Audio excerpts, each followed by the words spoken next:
Hello, everyone. The Greater New England Alliance of Black School Educators, in partnership with Harvard Communities that Care, welcome you to Student Voices in Policy, a special conversation with Senator Doug McCrory.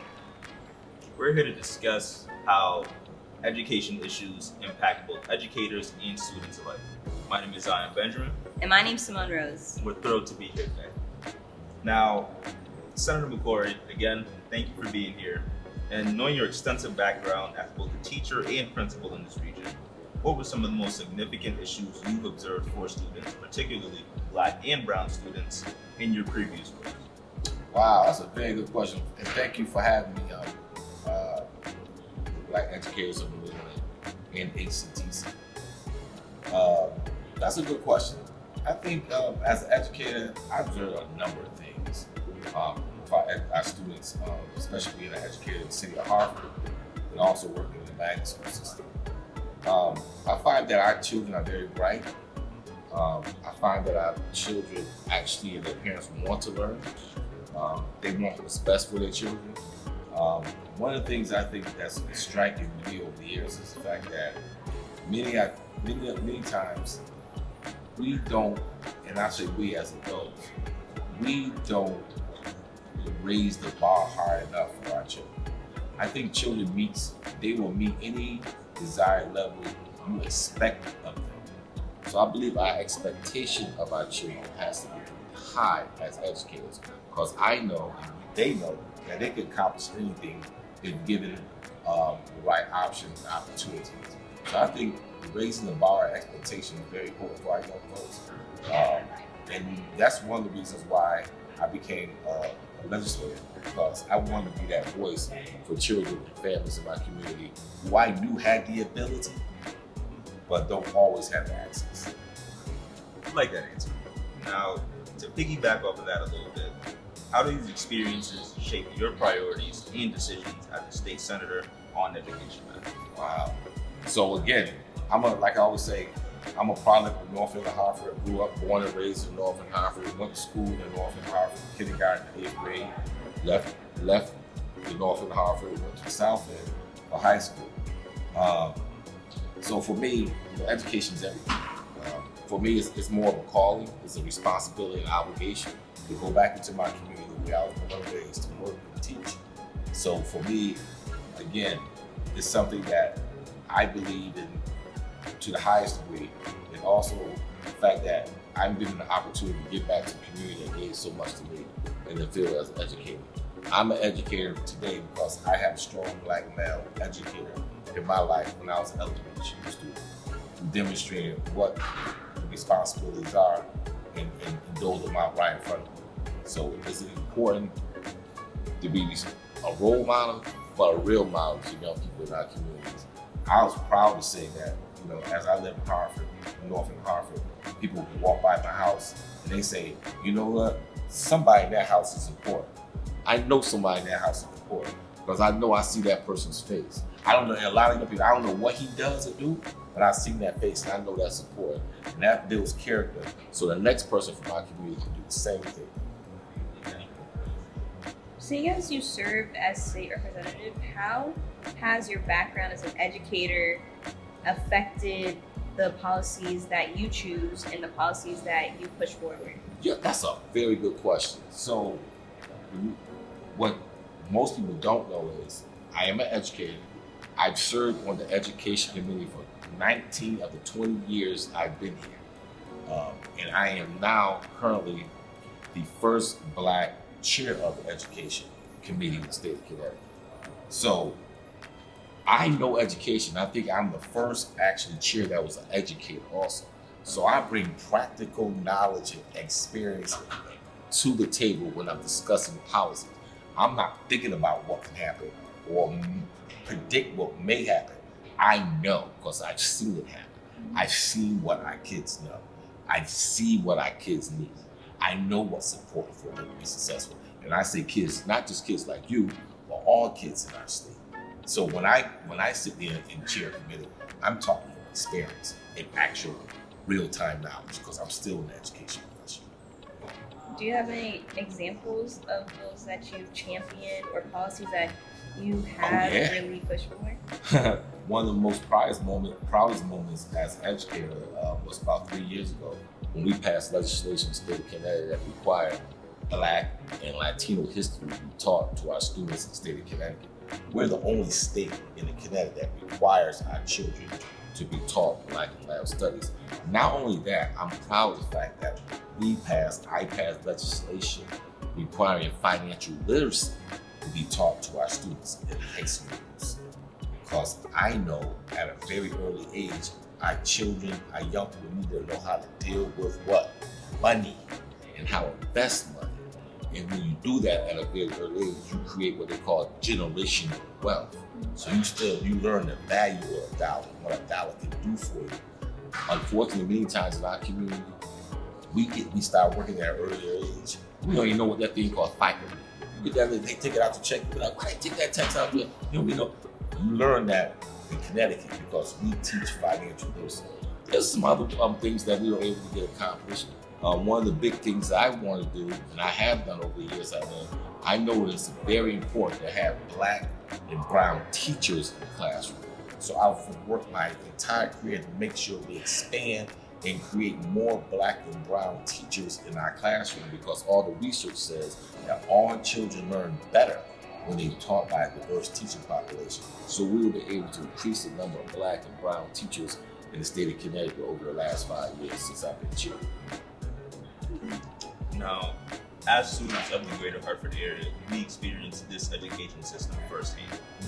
What are some of the key changes or challenges you believe students in our areas and communities are facing today? What role can policy play in addressing it? That's a very good question. One of the big topics that we're discussing this year is disconnected youth. That's Senate Bill 1511. For me, again, because of my experience working in the Greater Hartford area, because I work not only in the city of Hartford but outside, I've seen disconnected youth for the last 30 years. And unfortunately, it was never focused on until recently. We noticed that a lot of other children outside of our urban communities were disconnected and failing out of school and not doing well in school. So right now, we have a policy right now that we're working on and focus on disconnected youth between the ages of 14 to 24.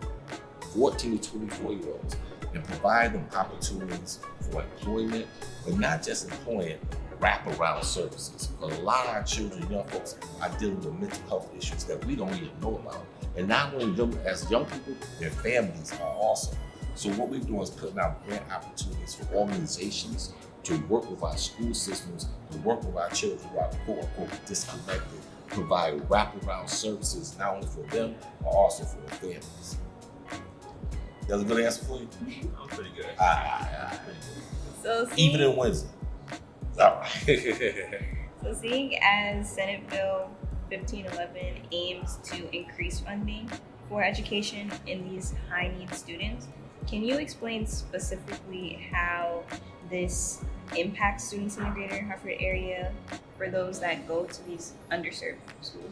Yeah. So again, for example, that bill championing 1511 is for disconnected youth. So one of the things we can see happen with this piece of legislation, one of the things I would like to see happen is a nonprofit organization, let's say like a Hartford Community Tech here, or any organization, will work in collaboration with another organization to provide mental health services, wraparound services. Let's say a program like diligence training, or a program like My People Clinical Services. Those two organizations come together and say, hey, Windsor Public School System, hey, Craig Public School System, hey, Hartford Public School System, we got a program here that works with our children, not just during the school day, but also in the evening and on the weekends, to provide wraparound services to those children who are having challenges in your school system. So that's a good way of how that will, how we would like to see that operationalized. So now let's elaborate on that term, disconnected youth. We feel that youth aren't as connected because they feel that their voices aren't being heard. So the education system isn't meeting their needs. So how will Senate Bill 1511 propose to better understand and respond to the perspectives of these students and ensure that their voices are considered in the development and implementation of these initiatives? That's a very good question. That's a very good question. You're right. A lot of kids are disconnected because they feel as though their voices are not being heard. And in so many cases, they're not. And they get frustrated and they want to leave school at a very early age. With 15, 11, that student has an opportunity to work for nonprofit organizations from their community to uplift their voices like you're doing right here. Think about how many other times there's so many people that's doing what you're doing. How many other kids could have the same opportunity? They're working with a nonprofit organization from that community that understands that children have voices and those voices need to be heard. Even though they're not old enough to vote, their voices are very important. So this bill will provide opportunities for organizations like this, like the one that's doing together, to listen to young voices and bring them up to a place like this, the Capitol, so they can be heard. So many times I watch kids from all over the state of Connecticut come in and exercise their constitutional right to express themselves here. Not often do I see kids from my community here. So I'm proud of the fact that you guys are here lifting up young people's voices. But not only that, being a part of the political process by sitting down and talking to legislators. What you're doing here is unprecedented, but I'm very proud of you guys for doing that. This doesn't happen often. So again, working with programs like this will give you opportunity for voice in Connecticut politics. What is some advice you would give for students who want to advocate for their education system and the wider education system? Come up and testify. Come up to the education community and testify. I will tell you, with no joking aside, we go back and we talk about people who come up and testify before us. Or whenever you have young people come up and testify, and many times young people do such a great job because you're authentic about what your concerns are. Your voices are very loud when we hear them. So I would say, come up and testify at a community meeting. Express your concerns. How would you? How long you think I'm gonna sit here and keep talking? How many questions you got? I told you you're that nice to me. Ask me all the questions. How do you suggest that youth like us talk to policymakers like yourself? How would you suggest we hold ourselves, or how we get our point across? Well, one thing you can do is email. Send an email. But don't send me an email because I don't have time to read emails. I get over 700 emails a day. Make a phone call. Make sure you see that politician when you see them out in the community. Grab their coattails. Say something to them say something to them when they come to your church when it's time for them to vote. You know how they be coming to your church all the time when it's time to vote. You don't see them all the time. But when you see them somewhere else, you grab them by the coattail and say, "Hey, I got a concern. Can you listen to me like this or that?" But more importantly, like I always say, come up here and testify. Find an adult that can teach you how to get here. This is your first time in this building? No, sir. This is their first time in the building? So you guys are ahead of the curve. So now we're responsible. I'll put it on you guys to go back to your friends and your peer group and say, you know what? I went up to the Capitol. I testified. I met my senator, and it wasn't that bad. And he took the time out to listen to me. I listened to you because I ain't got all the answers. If I had all the answers, I wouldn't be in the position right now. So my answers and my solutions and a lot of things I do, the policies I advocate, it comes from young people like you all. You're telling me I don't know about everything that's going on. Prime example, we passed legislation last year that provided free bus tokens or free bus passes to students in high school in the Hartford area. And we found out that was a great program. So many kids could not participate in after-school activities because they didn't have a way to get home afterwards. We provide free bus passes. We documented how many times the kids use the bus, and now we want to take that policy and do it statewide. That's because young people from your community came up here and testified on behalf of their own colleagues and said, hey, this young man right here has a car. He can play volleyball. She can play softball. He can play basketball because he has a car to get back and forth home. But some of my classmates, they don't have that. And they came up and testified. And now we have free public transportation for high school kids. And now we can use it on a weekday. You can do it on a weekend when you go to work at the mall. Now you got a way to get the transportation to the mall. See what I'm saying? That came from y'all folks made that happen.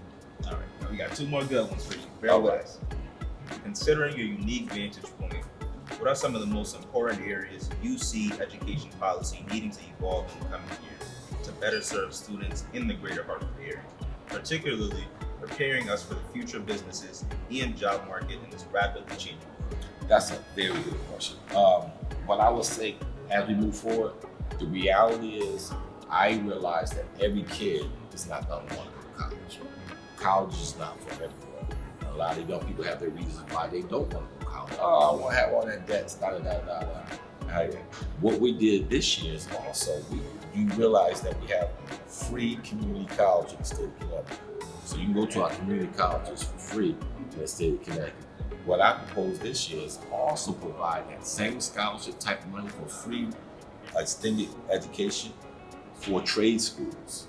So if you graduate from high school now and you want to become a plumber, electrician, hairstylist, a CNA, we will pay for you to get that training just like we would have paid for you to go on in college, because we realize that everybody's not going to college.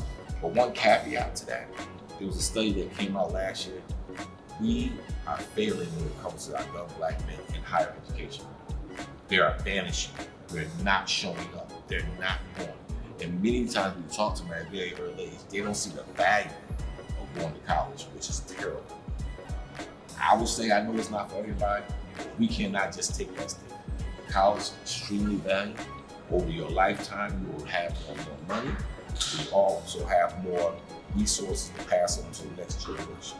So I encourage our kids to go to college if they want to do that, especially out here. Okay, last question. You sure it's the last question? Yes. All right. So, what are some things what are you most hopeful about when it comes to the future of education in Hartford? And what role do you see students now playing a role in getting these policies through in their engagement efforts? What I want to see for the city of Hartford, I want to see more kids coming out, graduating, going to college, and coming back and becoming teachers. I want more people from the Greater Hartford area, from Windsor, like you went to high school, graduate from school, go to college, and come back and become educators. Be the teacher that you didn't have.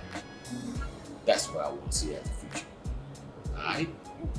All right, Senator, we appreciate you for coming and just engaging with us as a whole, taking the time out of your day to really come and talk to us.